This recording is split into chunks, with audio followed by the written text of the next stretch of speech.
दोस्तों, कभी अपने आप से बात करते हुए यह ख्याल आया है कि आप खुद को ही नीचा दिखा रहे हैं, या यह कि आप ऐसा सोच रहे हैं कि यह काम तो मुझसे होगा ही नहीं। जी हाँ, कई बार हम खुद से ही ऐसी बातें कर लेते हैं जो हमें अंदर ही अंदर कमज़ोर बना देती हैं, जैसे यह काम तो मुझसे होगा ही नहीं, या मैं हमेशा गलतियां ही करता हूँ। ये सब बातें अपने आप से नकारात्मक रूप से बात करना है। ये सुनने में भले ही छोटी बात लगे, लेकिन यह अंदर ही अंदर हमें बहुत कुतर है। यह नकारा आत्मचिंतन है और इसका हमारे मन पर बहुत बुरा असर पड़ता है। दोस्तों, यह हम सभी एक यात्रा पर हैं। जन्म लेने के बाद से ही हमारी यह यात्रा प्रारंभ हो जाती है और यह यात्रा हमारी मृत्यु तक चलती है। इस यात्रा में हम ना जाने कितने उतार चढ़ाव देखते हैं, ना जाने ही कितनी बार सुख और दुख भी भोगते हैं। इस यात्रा में पड़ाव होते हैं, परंतु हम में से अधिकांश लोग पहले ही पड़ाव पर फंस कर रह जाते हैं। और पहला पड़ाव है अकेलापन। हम में से अधिकांश लोग अकेलेपन के शिकार हैं। हम में से हर कोई कहीं ना कहीं अपने आप को अकेला महसूस करता है, और इसी अकेलेपन के कारण हम में से अधिकांश लोग अवसाद अर्थात डिप्रेशन में भी चले जाते हैं। जब भी हम किसी मुसीबत में फंस जाते हैं, उस वक्त हमें यह एहसास होता है कि हमारे सिवा यहाँ पर हमारा और कोई नहीं है। और यह एहसास बहुत ही भयानक होता है, क्योंकि हमने तो हमेशा केवल एक ही बात सोची है, और वह यह कि हम अकेले नहीं हैं। हमारे साथ हमारा परिवार है, हमारे मित्र हैं, हमारे सगे संबंधी हैं, जो हर परिस्थिति में हमारा साथ अवश्य देंगे। लेकिन जब कोई विपदा आ पड़ती है, ऐसी कोई परिस्थिति आ पड़ती है और हमें उनका साथ नजर नहीं आता, तो उस वक्त हम भीतर ही भीतर पूरी तरह से टूट जाते हैं और हमें उनकी कमी महसूस होने लगती है।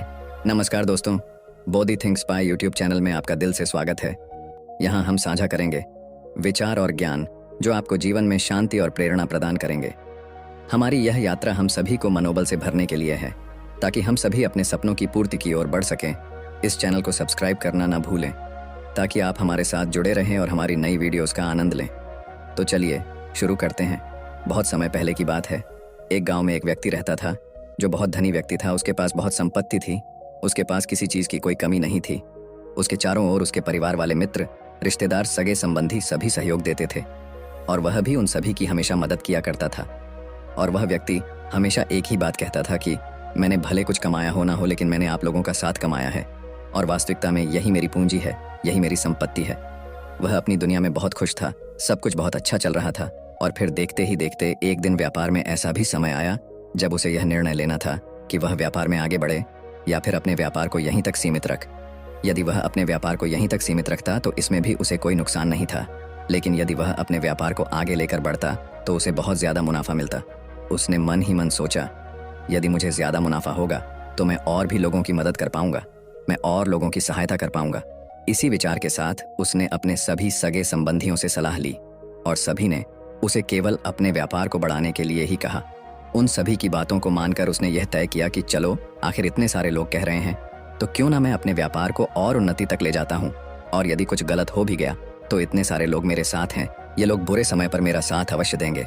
यह सोचकर उस व्यक्ति ने अपने व्यापार को बढ़ाने की हर मुमकिन कोशिश की, बहुत मेहनत की, लेकिन वह अपने व्यापार को बढ़ा ना सका, और इसी कारणवश वह अपने पुराने व्यापार पर भी ध्यान ना दे सका, जिस कारण उसे व्यापार में बहुत बड़ा नुकसान झेलना पड़ा। देखते ही देखते वह पूरी तरह से कर्ज में डूब चुका था, लेकिन अब भी वह बहुत खुश था, वह बहुत शत था। वह यह सोच रहा था कि उसके सगे संबंधी उसका साथ अवश्य देंगे, वह उसे इस कर्ज से जरूर बाहर निकलवा लेंगे। यही सोचकर वह व्यक्ति अपने सभी सगे संबंधी और मित्रों के पास मदद मांगने गया। वह व्यक्ति उन सभी के पास गया जिसकी उसने कभी मदद की थी, लेकिन हर किसी ने उसकी मदद करने से इनकार कर दिया। हर किसी ने कुछ ना कुछ बहाना बनाकर उसे मना कर दिया, और अब इतनी बड़ी भीड़ में उसके माता पिता और उसके भाई बहन के अलावा उसके साथ और कोई खड़ा नहीं था। देखते ही देखते वह व्यक्ति और भी ज्यादा चिंतित रहने लगा, वह बहुत परेशान रहने लगा, और उसने अपना आत्मविश्वास भी पूरी तरह से खो दिया था। इस कारण देखते ही देखते हालात बद से बदतर होते जा रहे थे। अब तो हालात ऐसे हो चुके थे कि उसके घर में खाने के लिए भोजन तक नहीं था, और तभी उसके माता पिता और उसके भाई बहन ने भी उन सब के लिए उसे ही जिम्मेदार ठहराना शुरू कर दिया। उसे तरह तरह की बातें सुनाने लगे, तरह तरह के ताने मारने लगे। उन सब की यह बातें सुनकर वह अंदर से पूरी तरह से टूट चुका था, वह पूरी तरह से बिखर चुका था। तब उसे इस बात का एहसास हुआ कि लगता है अब मुझे एक बार फिर मेहनत करनी पड़ेगी। जैसा सब कुछ पहले था मुझे वह सब कुछ एक बार फिर हासिल करना पड़ेगा, मुझे एक बार फिर धन कमाना पड़ेगा। जैसे तैसे उसने खुद को मनाया, अपने आप को एक बार फिर हिम्मत दी, और उसने एक बार फिर खड़े होने का निश्चय लिया। उस व्यक्ति ने एक बार फिर से शुरुआत की, और अब की बार उसने पहले से बहुत अधिक मेहनत की। अपना घमंड, अहंकार, अपना अभिमान सब कुछ छोड़कर वह केवल अपने काम पर ध्यान देने लगा। देखते ही देखते समय बदल गया और जो कुछ भी उसने खोया था वह सब कुछ उसने एक बार फिर से पा लिया। जो मित्र, जो सगे संबंधी उसे छोड़कर चले गए थे, वह एक बार फिर से उसके पास आने लगे। वह उससे पहले से भी ज्यादा नजदीकियां बढ़ाने लगे। उस व्यक्ति ने जिन जिन की मदद की थी वे एक बार फिर उसके साथ आ खड़े हुए थे। अब सब कुछ पहले जैसा हो गया था, लेकिन वह अपने आप को अब भी इस भीड़ में अकेला ही महसूस कर रहा था। उसे सबके भीतर एक बनावटी झूठ दिखाई दे रहा था।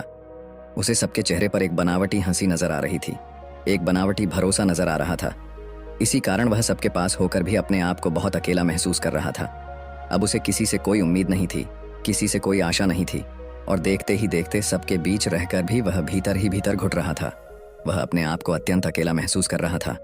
वह किसी ऐसे व्यक्ति की तलाश में था जो उसके अकेलेपन को दूर कर सके, जो उसकी अकेलेपन की इस परेशानी से उसे बाहर निकाल सके, जो उसके सुख और दुख में उसका साथ दे, उसके साथ खड़े हो, जो कभी उसे धोखा ना दे। वह ऐसे ही व्यक्ति की तलाश कई महीनों तक करता रहा और आखिरकार उसे एक ऐसी लड़की मिली जिस पर वह आंख बंद करके भरोसा कर सकता था। उस व्यक्ति को वह लड़की बहुत पसंद थी और वह उससे शादी करने के लिए भी तैयार था। एक दिन की बात है, उस व्यक्ति ने उस लड़की से पूछा, क्या तुम हर परिस्थिति में मेरा साथ दोगी? इसके जवाब में वह लड़की कहती है, हाँ, मैं तुमसे वादा करती हूँ कि हर स्थिति में मैं तुम्हारे साथ ही रहूंगी, फिर चाहे समय कैसा भी क्यों ना हो। मैं कभी नहीं बदलने वाली, मैं तुम्हारे साथ हमेशा खड़ी रहूंगी। लेकिन एक दिन उस व्यक्ति के मन में ख्याल आया कि कहीं यह भी बाकी लोगों की तरह बदल ना जाए, कहीं यह लड़की भी उसे धोखा ना दे दे। इसीलिए एक दिन उस व्यक्ति ने उस लड़की को अपने पास बुलाया और उस लड़की से कहता है, देखो, मैं कोई अमीर व्यक्ति नहीं हूँ। ये जो भी शान और शौकत तुम देख रही हो ये मेरा नहीं है, ये तो मेरे छोटे भाई का है। मैं तो बस इसे चला रहा हूँ, मैं तो बस इसकी देखभाल कर रहा हूँ। वास्तविकता में तो इन सब का मालिक वही है। और वैसे भी मैं इतनी सारी धन दौलत लेकर क्या करूँगा? मुझे तो केवल तुमसे प्यार है और शादी के बाद मैं तुम्हें लेकर कहीं दूर चला जाऊँगा।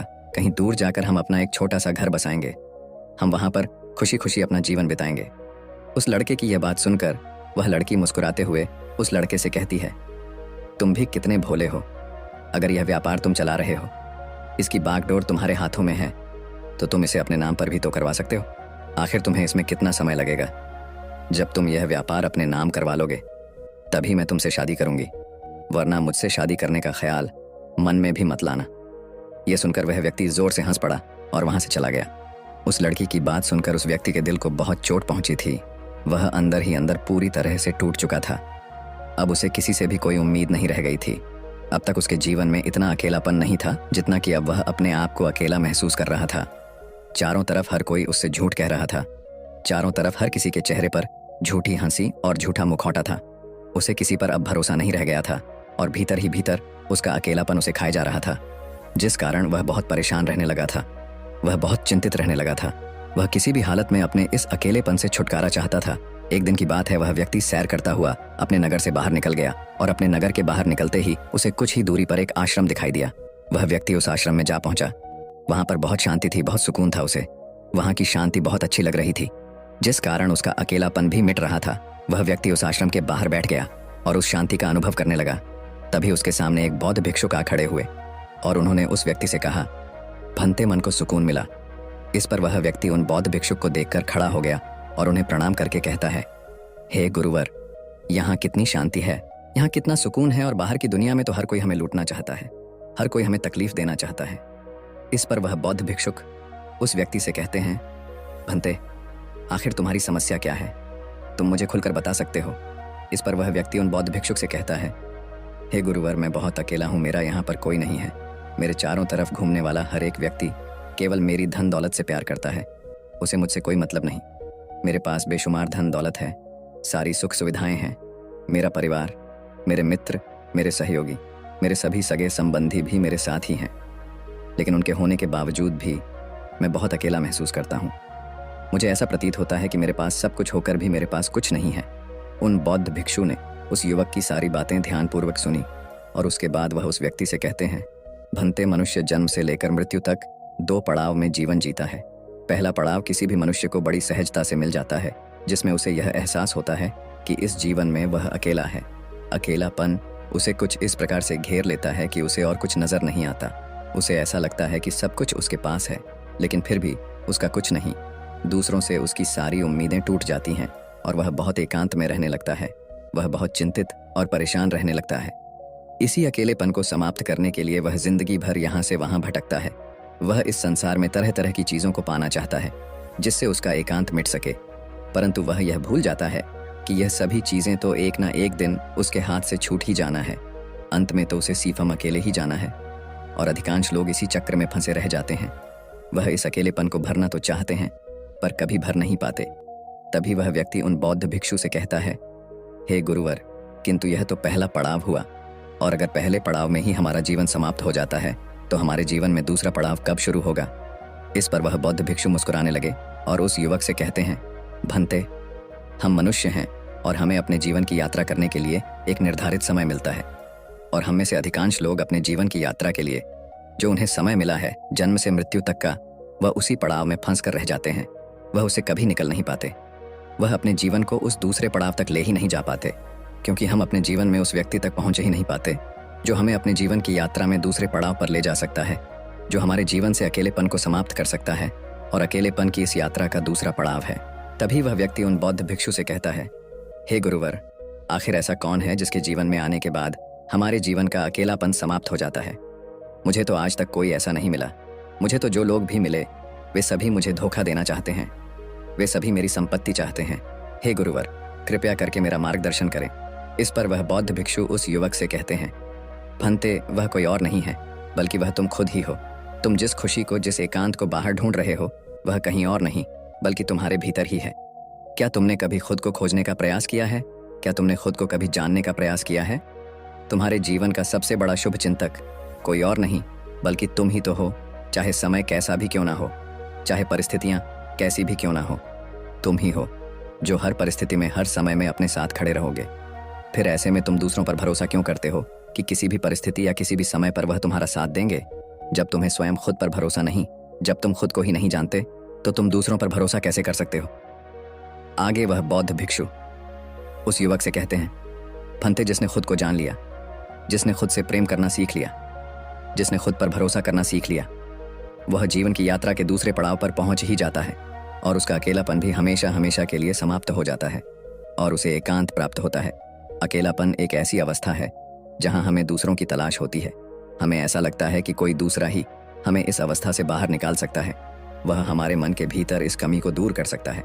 और वहीं पर दूसरी तरफ एकांत ऐसी अवस्था है जहां पर हम खुद को जान पाते हैं, खुद को समझ पाते हैं, हम अपने साथ होते हैं, हमें खुद पर यकीन होता है और हम अपने साथ होते हैं। बाकी कोई और हमारे साथ नहीं होता। दुनिया की इस भीड़ में होते हुए भी वह एकांत ही होता है। ऐसा व्यक्ति इस दुनिया में किए गए किसी भी कार्य से विचलित नहीं होता, और ना ही उसे कभी कोई धोखा दे पाता है, और ना ही कभी कोई उसका लाभ उठा पाता है। और ऐसा इसलिए हो पाता है क्योंकि वह अपने साथ है, उसे केवल खुद पर यकीन है, और वह खुद पर ही भरोसा करता है, और वह एकांत में है, इसलिए उसकी समझ के दायरे भी बढ़ते चले जाते हैं।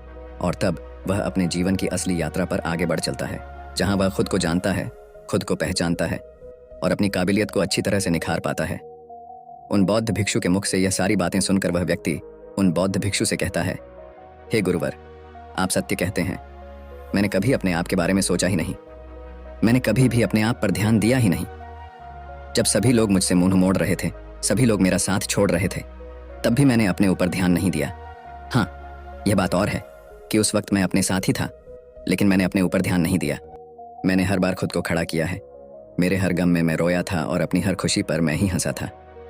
जीवन के बुरे दौर में, बुरी परिस्थितियों में मैंने ही खुद को संभाला था। हे गुरुवर, मैं खुद के इतना नज़दीक था, लेकिन फिर भी मैं अपने आप पर कभी ध्यान नहीं दे पाया, और अपने जीवन काल में केवल उन लोगों के पीछे भागता रहा, उन लोगों को ढूंढता रहा जिस पर मैं भरोसा कर सकूं, जिनके कारण मेरे जीवन का अकेलापन दूर हो सके। लेकिन अब मेरे ऊपर जो अकेलेपन का बोझ था वह हट चुका है, और अब मैं आगे की यात्रा करना चाहता हूँ, अर्थात मैं अपने एकांत में जाना चाहता हूँ, जहाँ मेरे साथ केवल मैं ही रहूँ और किसी के लिए कोई जगह ना हो। इतना कहकर उस व्यक्ति ने उन बौद्ध भिक्षु को प्रणाम किया और वापस अपने घर लौट गया। दोस्तों, हमारा जीवन भी अकेलेपन से भरा हुआ है। किसी को किसी चीज़ की कमी है तो किसी के पास सब कुछ होते हुए भी वह अकेला है, और इस अकेलेपन का कारण हमेशा दूसरे ही होते हैं। जीवन में यह अकेलापन आना ज़रूरी होता है, क्योंकि इसके आए बिना हम एकांत की महत्वता को नहीं समझ पाएंगे और ना ही उसे पाने की ओर आगे बढ़ पाएंगे, जहाँ हमें किसी से कोई उम्मीद नहीं होती। हम केवल हमारे साथ होते हैं, हम अपने साथ हमेशा खुश रहते हैं। इतनी बड़ी भीड़ में केवल कुछ ही लोग होते हैं जो एकांत में रह पाते हैं, जो खुद को जान पाते हैं, खुद को पहचान पाते हैं और वह अपने जीवन में परिवर्तन भी ला पाते हैं। वह अपने जीवन में जो चाहते हैं वह कर सकते हैं। वह इस भीड़ पर भी राज कर सकते हैं और वह चाहे तो इस भीड़ को जहाँ चाहे वहाँ ले जा सकते हैं। जो व्यक्ति एकांत में रहता है उसके विचार बहुत ही शक्तिशाली होते हैं। यह आसानी से कभी किसी की बात पर भरोसा नहीं करते और ना ही कभी किसी की बात से प्रभावित होते हैं।